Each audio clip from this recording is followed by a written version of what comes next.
انشاءاللہ خاں انشاء میر ماشاءاللہ خاں مصدر کے بیٹے تھے۔ مرشد آباد میں پیدا ہوئے، دہلی میں شاہ عالم کے دربار سے وابستہ رہے۔ دہلی تباہ ہوئی تو لکھنؤ چلے گئے اور شہزادے سلیمان شکوہ کی ملازمت اختیار کی۔ پھر نواب سعادت علی خاں کے دربار سے وابستہ ہو گئے۔ اپنے مزاج کی بعض خصوصیات کی بنا پر نواب سے قرب حاصل کر لیا۔ پھر عتاب کا شکار ہوئے، انتہائی قسم پرسی میں گزرنے لگی۔ نوجوان بیٹے کی موت نے اور بھی قیامت ڈھا دی، جنونی کیفیت پیدا ہو گئی۔ پھر نواب نے تنخواہ بھی بند کر دی، فاقے ہونے لگے۔ بالآخر اسی فقر و فاقے کی حالت میں 1233 ہجری میں انتقال ہو گیا۔ انشاء نے کئی کتابیں لکھی ہیں، وہ کئی زبانیں جانتے تھے، فارسی اور اردو کے علاوہ پنجابی، پوربی، برج بھاشا، پشتو وغیرہ۔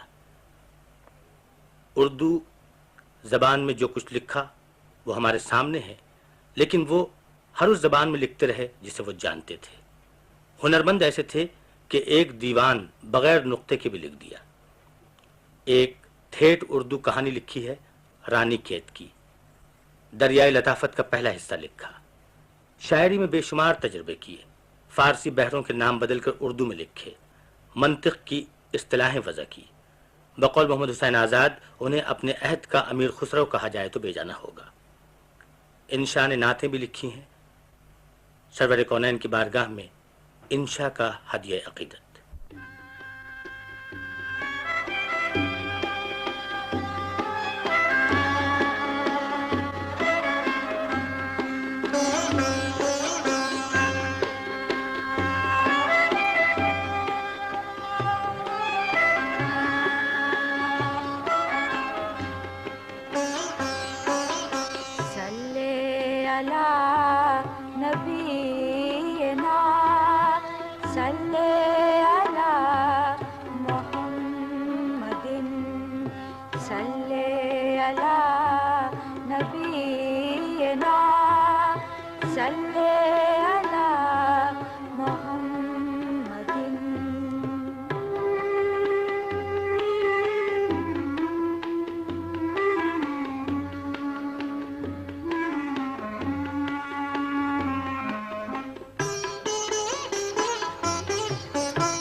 صلی علی محمد صلی علی نبینا صلی